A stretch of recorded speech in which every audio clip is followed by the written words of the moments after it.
Hey guys, this is Joey from the DK Podcast.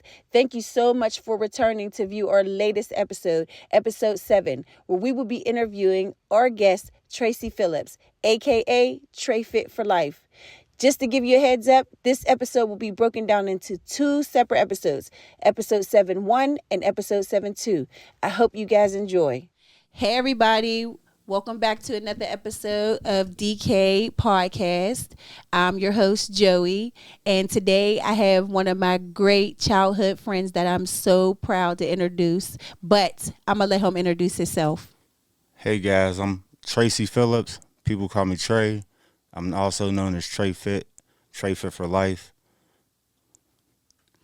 Tracey, tell me something about yourself that no one else knows. I'm a compartmentalizer, Okay. and it's something I've been working on for the better part of my adult life, where I'll say I process information and I could just push it down. Like I deal with trauma, drama, all that stuff. I just push it down. It's sort of like people who don't pay their bills. Okay. And they just kind of neglect it. And from the outside looking in, it could look like they got it together, but they're about to lose the house, the car, all those things. So just continue to work on that process every day. Okay. But a part of working on that is becoming more vulnerable. Okay. It's been hard.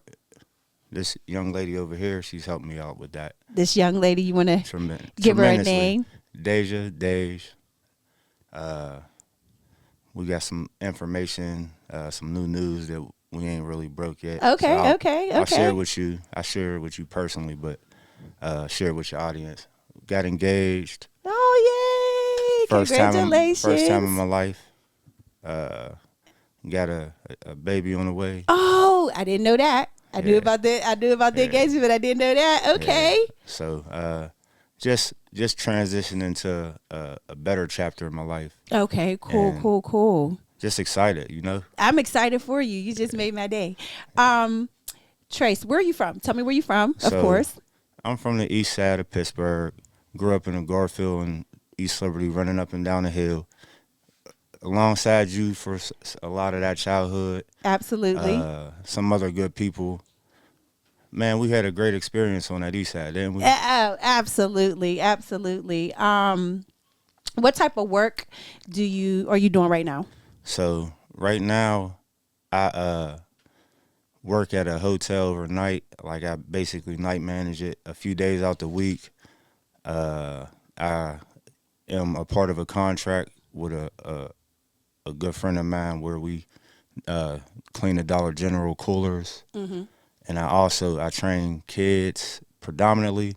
I might get a few workouts in with adults as well. Okay. But ultimately, my goal with that is just to usher them to the right hands, the adults. But my passion with that is the kids. And then also, I rent cars. Okay. So I really been keeping that on the wraps for real. Yeah. Because I believe that in our city, people always want to see you on the grind. They don't want to see you have a certain level of success. So Okay. it's like you can't share everything with everybody. But I'm Right. sharing it now, though. But I appreciate it too. I really appreciate it. Okay, so let's get into the meat and potatoes and why I brought you here. I brought you here to share your story. So tell me about your childhood. Was born on a hill, actually, Grove Street. And when I was a little less than 2, my mom left me and my twin sister unattended for a period of time. And the property manager of the complex up there had a rapport with my grandma. She ended up calling her and saying, come up here, get these kids before the cops get here. So she saved us. She already had my older sister. Chester, he was kind of floating at the moment already. And, or she might, let me recant that. I can't say if he was already, if he was already born at that moment. But Okay. I know that that gift that my grandma gave us was a blessing. My father, he had been incarcerated since I was 2 years old to about 27. Mm-hmm. And so when you growing up like that, and then all the males in my family, for the most part, on both sides, were incarcerated. Mm-hmm. So pretty much went on like the prison tour at since I could remember. Like Yeah. I can't before I could remember. Yeah. I'm seeing pictures of 1, 2 years old now in Western Penitentiary with my uncles, this uncle, going over here to this place, and it what that does to you is kind of like desensitizes you and numbs you to the trauma of what incarceration looks like. It kind of normalizes it, so to Right. speak. So growing up in that East End, just being able to do whatever I wanted for real, no curfew at a certain point, like 8, 9 years old, and had no curfew. Me and Keith Cassell, we used to be running around the neighborhood, just all over the place. Right. Just whatever we wanted to do.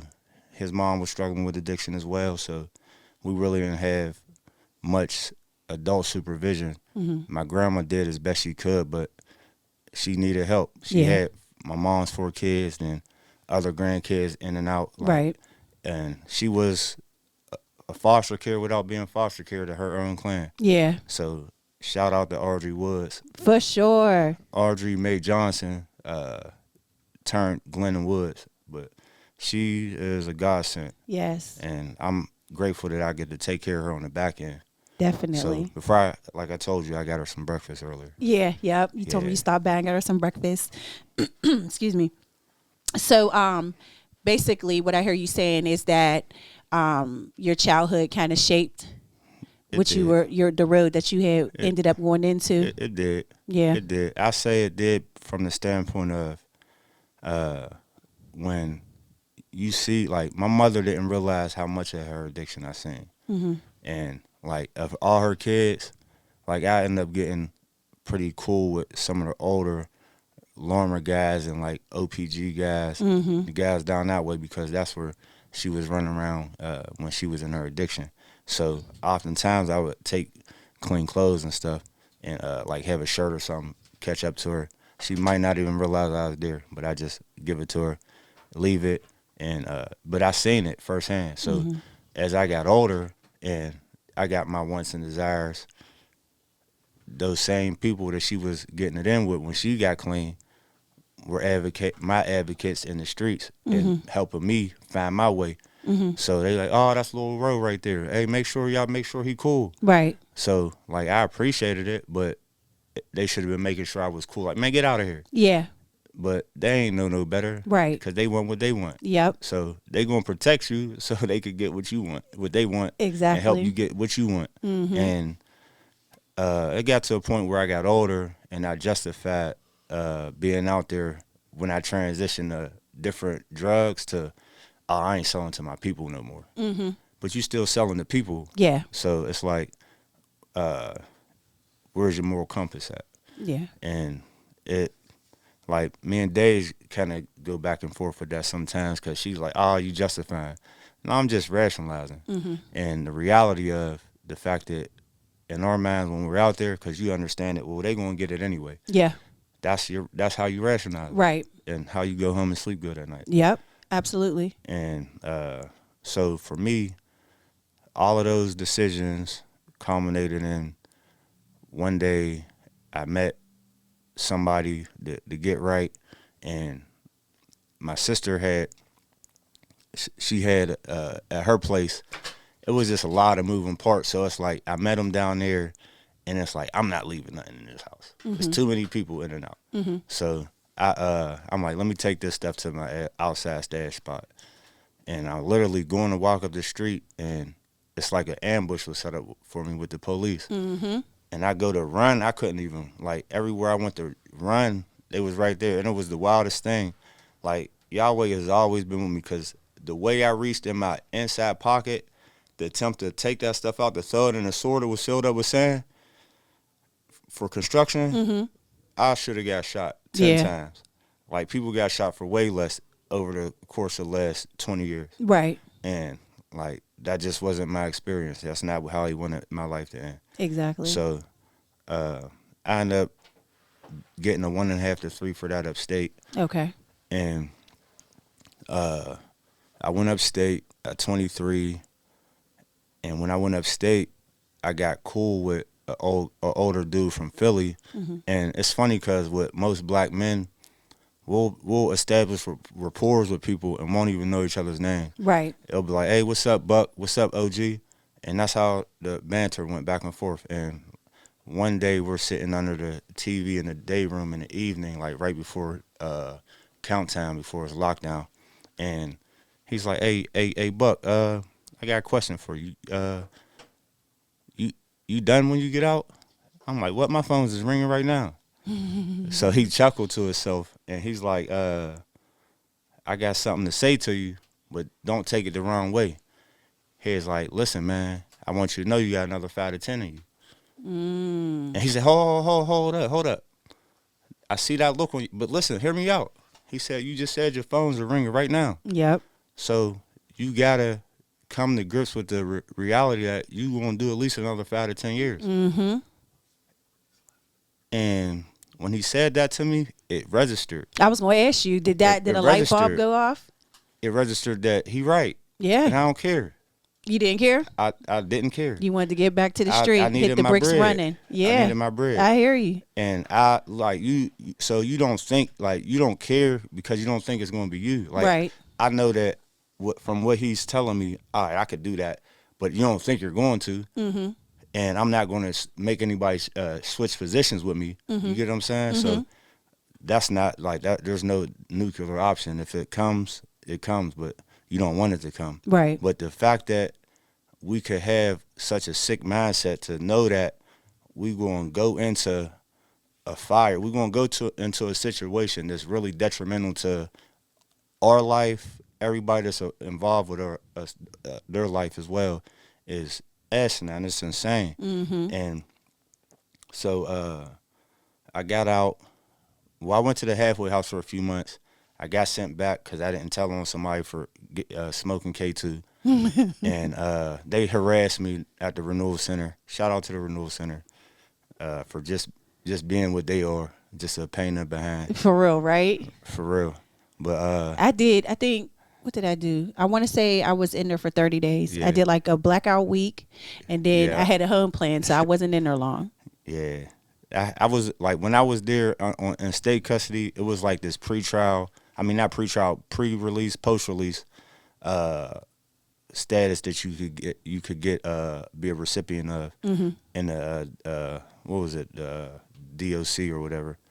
And so I ended up in there in the halfway house under the pre-release. And when I got sent back, I'm just like, I'm maxing out. I ain't messing with them. So I maxed out, but I still had supervised release, like a special probation. And the whole time I was out between 2012 and 2014, I didn't work a job. Okay. I had, like, my PO literally had everybody in his caseload that he thought worked under the table because of me. He didn't make them go to job classes or nothing because of the way I approached him. And I'm like, listen, man, I'm tired of working. Like, I'm tired of this stuff. I'm tired of working under the table because of my record and the contracts we're getting. It feels like I'm still in the streets. Right. And he ate it up. Like, he ate it up. He like, just sit. Oh man, he's like, man, Trey, just give me a letter with the cover with the name the name of the company on the top of it. And that's good, man. That'll suffice. I went right back. I went to my grandma's house and typed that up and had it for him the next Monday. And a lot of people used to be like, man, you gotta go see him every other week and your curfew's 8 p.m.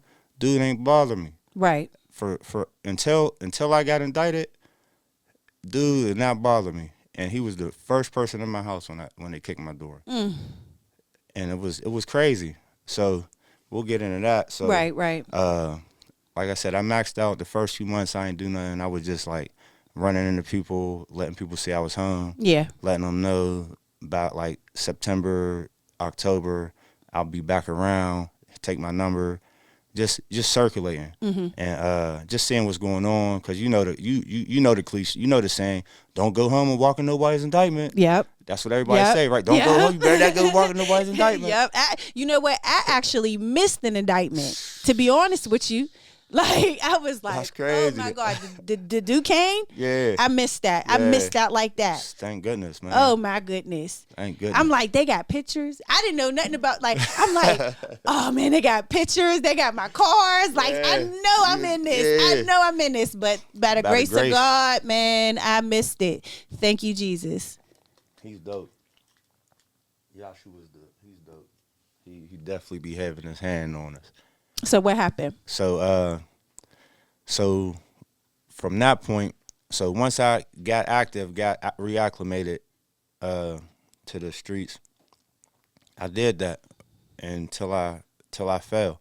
And I'll say like a year, like 6 months in to that, like the level where me and my Brody was at, we had a conversation, and I told him, I said, bro, what we doing, bro? Somebody going down. You've been dealing with our situation before I came home. You might as well scale back, because there's no point of us both going to jail.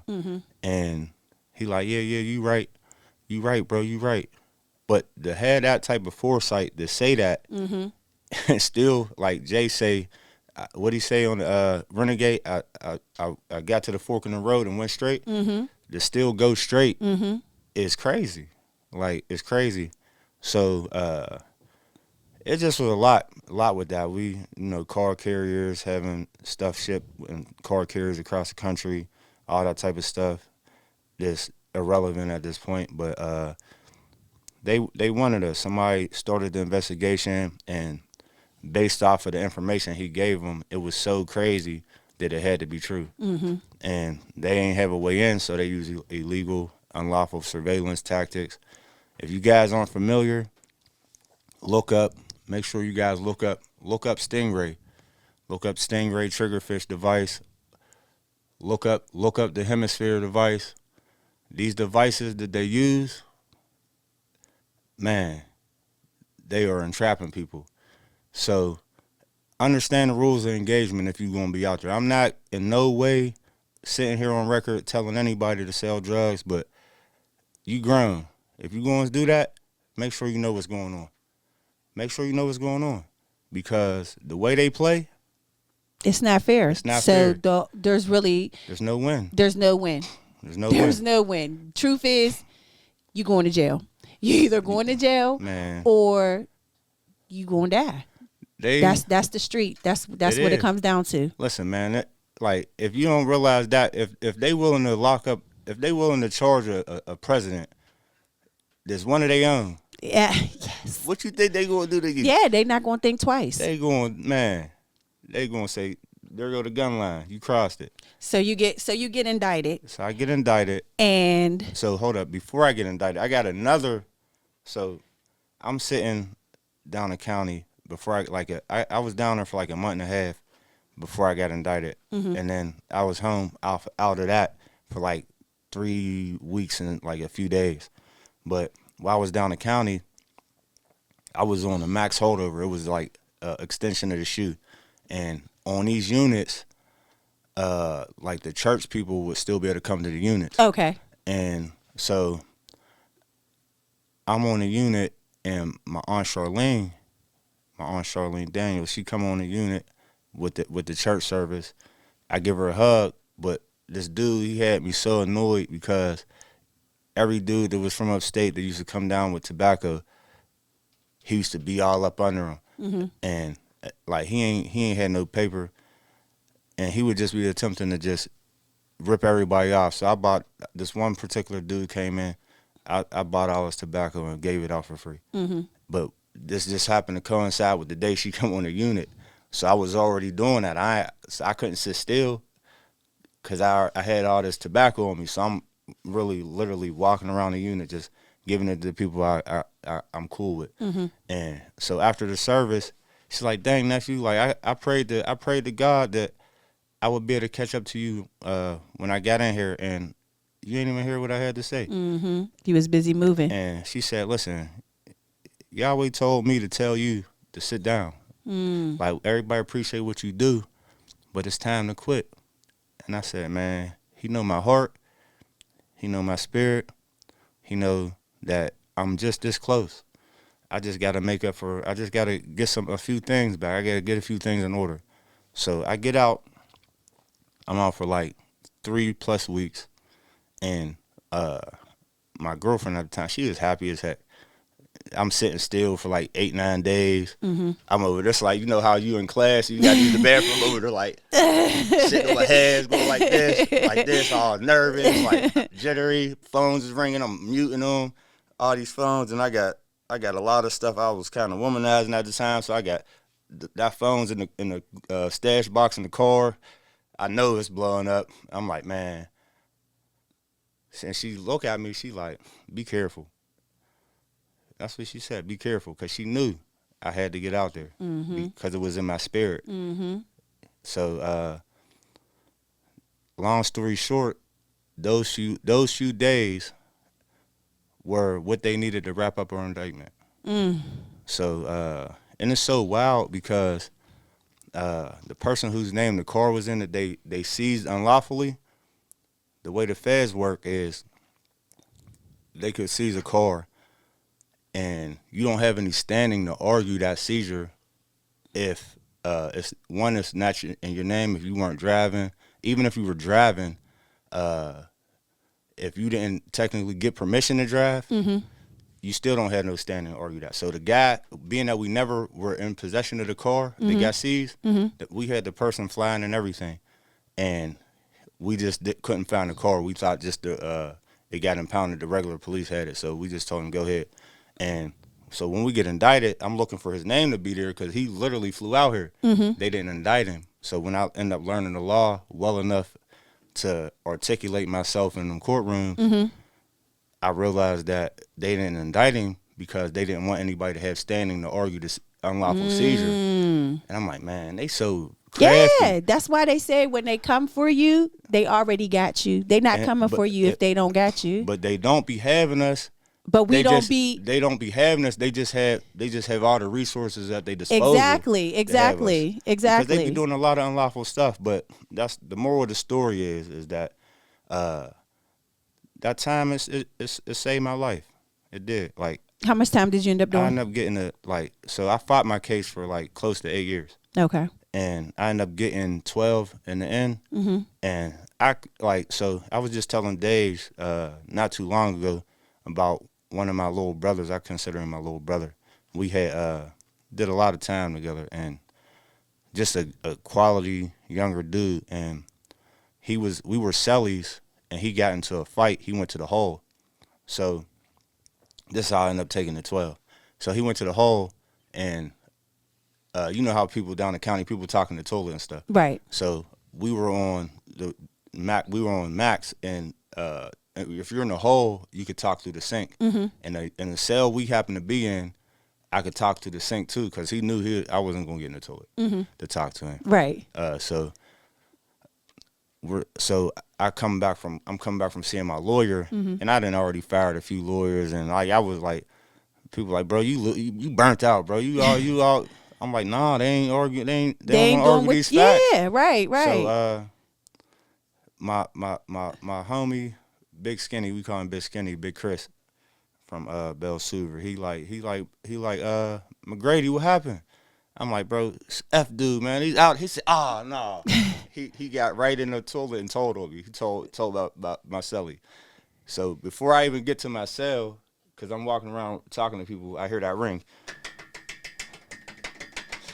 I'm like, oh, he told this dude. He said, McGrady, what happened? He said, nah, man, F that, bro. You fired, dude, bro. You're tripping. He said, bro, take that 12, bro. Don't get C mode. And when he said that, that's when it just hit me. Like, dang. Because when he said that, the person he's speaking about, he had 6 years in on a homicide, and they offered him a 5 to 10. And he blew trial for the third time and got life plus 10 to 20. Oh, no. And he would have maxed out in 2022. So when he said that to me, it was like It hit you hard. I'm like, It brought you back to reality. man, I sat in that cell because it was going against everything in my body to fight. Right. I couldn't help but to cry. But I had to think about where I'm at right now. And everything that I was already envisioning and planning to do, I had to give myself an opportunity. I had to let the fight go. Yeah.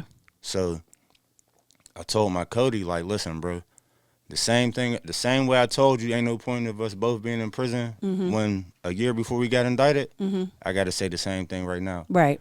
And, like, I'll be better served helping us if I'm out there. So a lot of things I wanted to do in terms of advocacy, I didn't even get in that yet because I feel like to do that starting out, to put that type of target on me with like being on federal paper and all that, it's not conducive of the things I need to do. Okay. It's of more urgent priority. Okay. And so are you still on paper now? Yeah. Okay. I'm How much on, time you got left? So I ended up getting 5 years supervised release, and like it started last June. Okay. But I know I'm gonna end up getting it cut in half. Okay. Because so when I had hit the halfway house, I had to do halfway house time, a part of my sentence here too. And being that I fought my case as long as I did, I probably end up doing more time on my 12 than majority of people would do because I didn't have as much time in the BOP to accrue the days I needed a part of the First Step Act that got passed or whatever to help give us relief. Yeah. And so that being said, I end up doing with the halfway house included. I did 10 years, 3 months on that. Okay. And so when I hit the halfway house, I hit the halfway house, found a job. Well, let me back up. Before I found a job, I had a few jobs lined up, and then somebody ran like, man. So when you realize what your purpose to do, you will be tested. Absolutely. ASAP. Absolutely. So, like, and the test that happened because people were on K2 and all that in jail and they stressed out. I let a lot of the stuff go there because it's like if I'm gonna extend all the courtesies to these supposed authority figures and lighter skinned, fair skinned brothers, I'm going to do that with us. Right. I got to, because what's in me ain't for you. It ain't this rage that's in me. It's the fuel, the passion to do the things that's a part of my purpose. Yes. But like I we like were talking that. about, don't get caught in the crossfire because you will, and it just will be what it be. Yeah. So I let a lot of that stuff go. I don't argue with people. I'll debate something friendly, but I don't do no arguing. Like sticks and stones is serious. Like as long as I don't feel like it's an imminent threat. But so getting out into the halfway house, I'm like I was out for like a week and a half, and then I go to sign out one day, and they're like restricted, and I'm like, huh? Like I don't get high, I don't do nothing. So I'm gonna ask them what's going on. You know, they saying, I don't know, you gotta ask your case manager. My case manager on vacation. So there was this lady, she was a wino, she was a drunk, she was a case manager, but she used to look out. And I forget her name, but he sent, so you'll be tested and then you'll have allies too. So this lady, she ended up telling me the circumstances and printed out the information for me, like the write-up. And so what ended up happening was somebody called down their line saying that their cousin owed me a large sum of money, and if they didn't pay me back, I was gonna be on some big worm stuff. I'm killing you and him. Craig like, I ain't even do nothing. I ain't do nothing, right? So I'm like, but I'm saying I'm Craig in this situation. Like, I ain't even do nothing. Like, let me out. Right. Let me out this door. I got 2 jobs lined up right now. But that was Yahweh testing me, seeing, like, letting that test be played out on me to see if I was really going to be as patient as I needed to be. So I was stuck for 17 days, no movement. And people were like, man, if I was you, I'd be writing. I'm like, nah, I'm going to wait it out. Yep. And I said, bro, listen, I'm telling people I got a cell phone that I ain't got to be leery about. I was having access to cell phones when I was incarcerated fully, and you so paranoid. But this joint is like having weapons of mass destruction. Like it's like you being one of them. Right. Like you don't know when they gonna rush. Right. You think it's really a setup for real. Right. So I'm like, man, I'm cool. I'm just in there working out. And the only time I was able to leave that building over the course of that time was when I was volunteering in the kitchen, which a lot of dudes that was in federal custody was thinking I was wild and weird. Like, you volunteer in the kitchen? Yes, because I don't eat out them vending machines. And then y'all benefiting from it. So somebody got to have a foresight in every instance when it comes to us. The realize, to go be in service so you can help yourself and others. Yep. And we ain't have to do community service or nothing, but because I did that prior to me being on restriction, it worked in my favor while I was on restriction, because the only time I was allowed out that building was taking the trash out. Okay.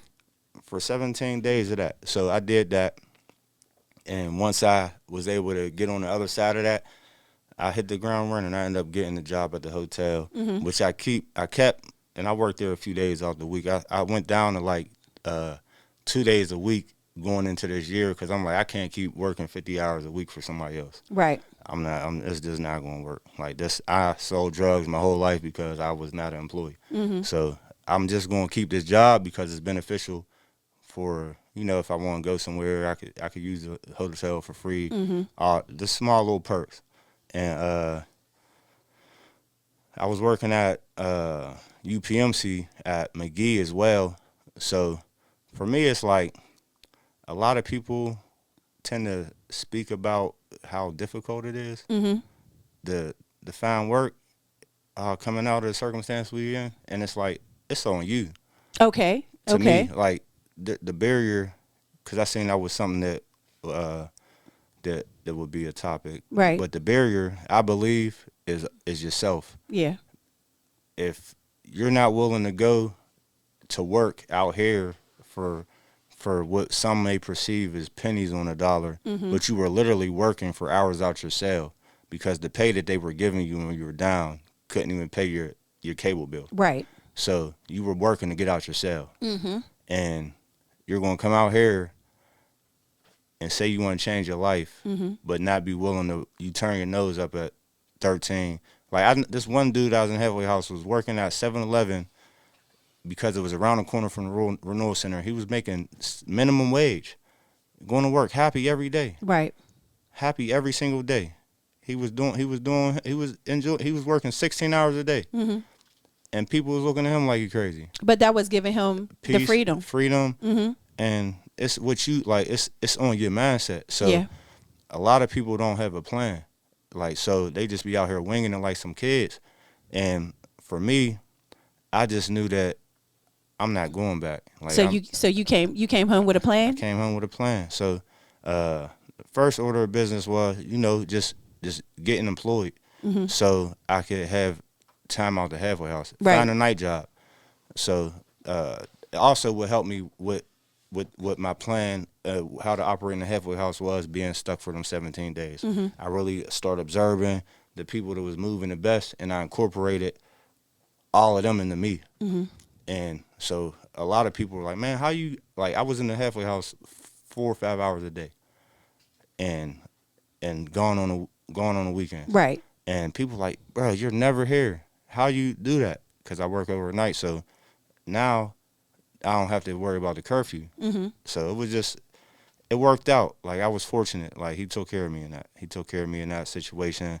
I was able to come home from the halfway house, hit the ground running, found a place in close proximity to my grandmother, who I'm her caregiver, take care of her every day. Been going through some stuff with that, with the management company at her building. But, man, I'm so grateful. Yeah. So grateful. The time, a lot of people will tell you that I smiled every day. I was encouraging people every day. The same way I am out here with my content and everything is the same way I was there. But it's the same way we were as growing up, though. Right. Overall, like, we were good people. We just were in the streets. Yeah. Because that's how we were raised. That's what we knew. That's how we were raised. Yeah. Like, and So one of my bros, I don't know if you remember Jay Riz.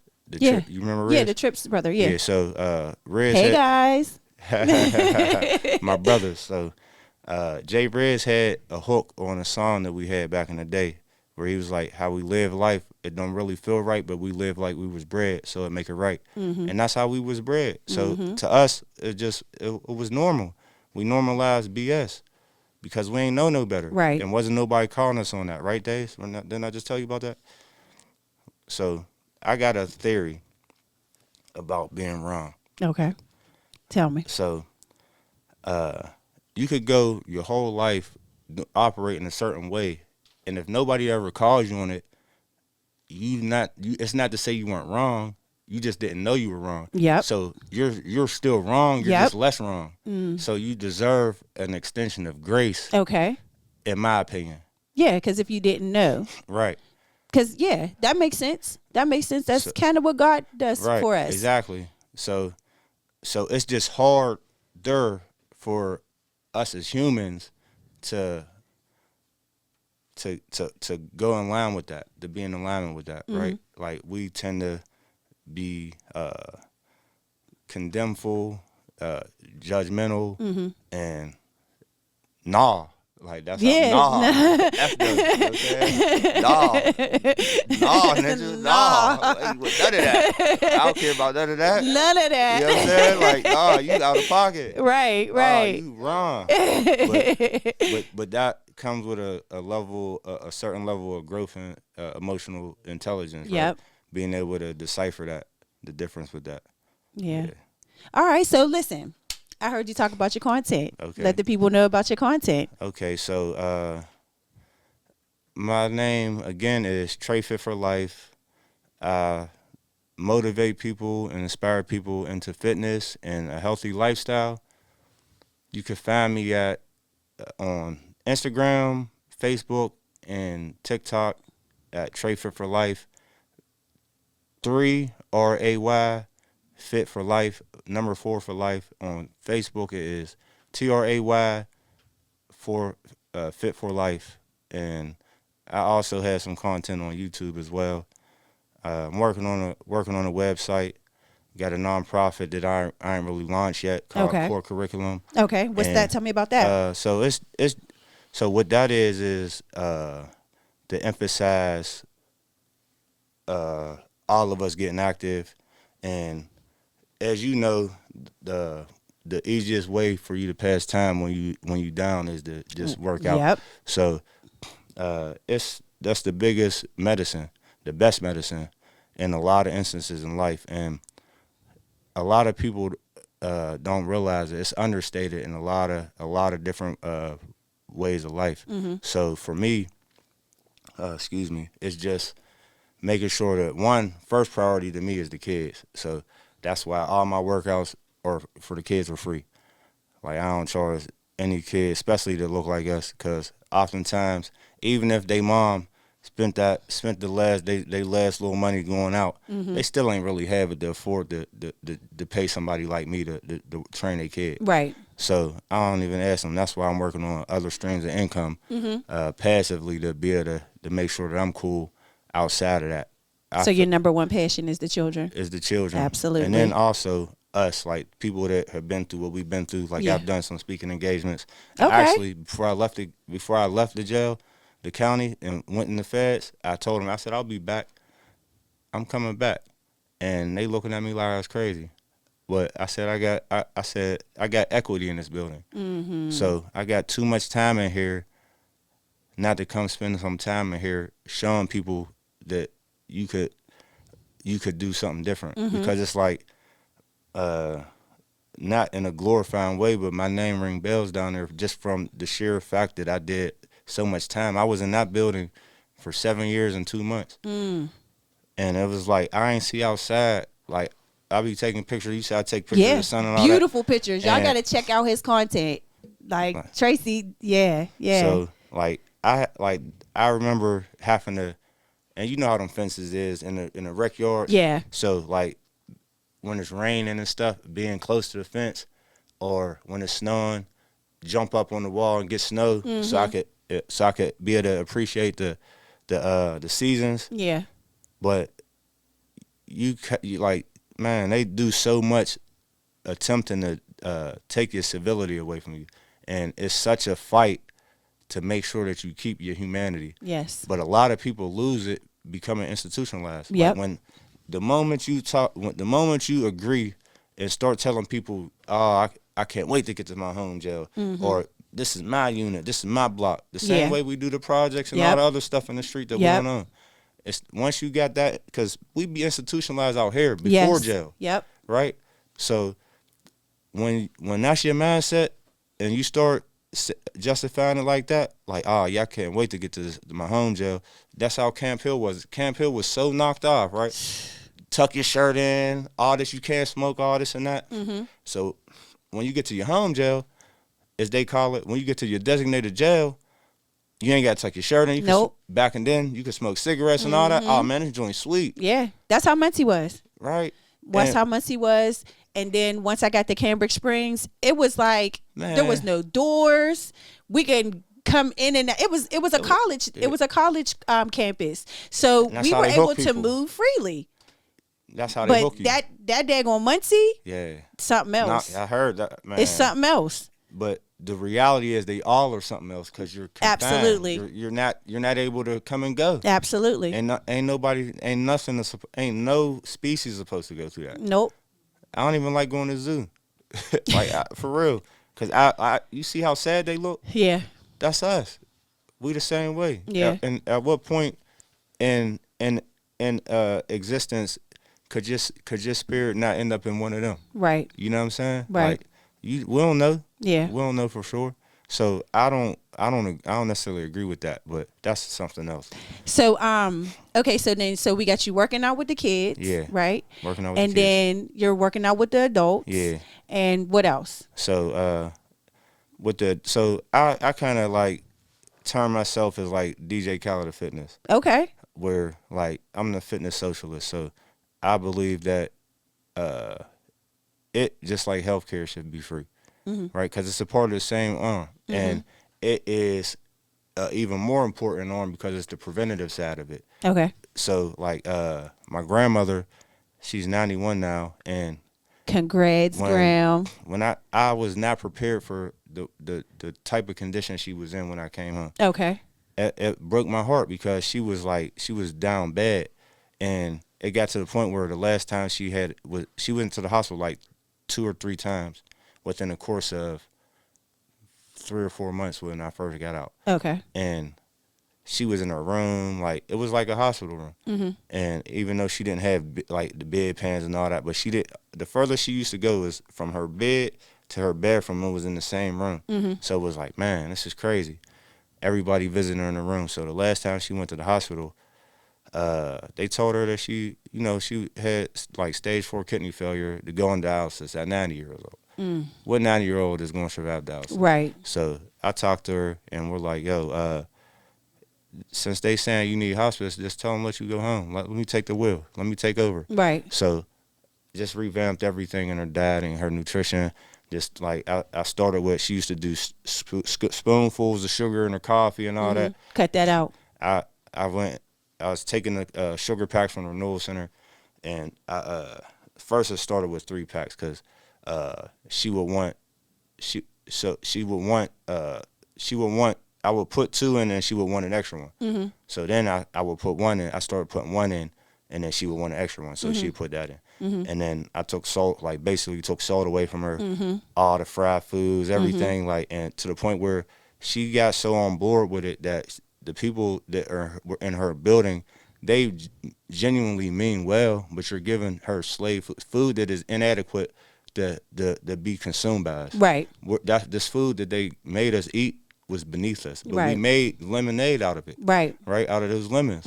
But that don't mean we supposed to be consuming it now because we're not in that type of survival mode. Yeah, yep. So we got the means to do different. So the reason why a lot of our elders, our grandparents, and all them were able to survive off of those scraps is because the body was in a survival defense mode. So it was able to get what it needed in those moments because it was a high stress environment. But now that we're not in that same type of fight or flight, your body's not in that same fight. So it's not surviving those things the same way. Right. That's why the cancer and then everything they injected in it as well. Right. So changed up her dieting. She went to a doctor's appointment like 3-4 months later, and they're like,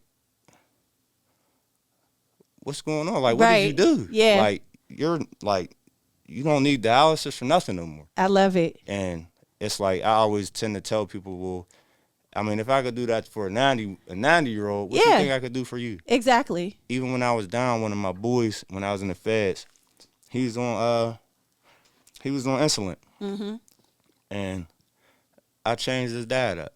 And before I left, he was off the insulin.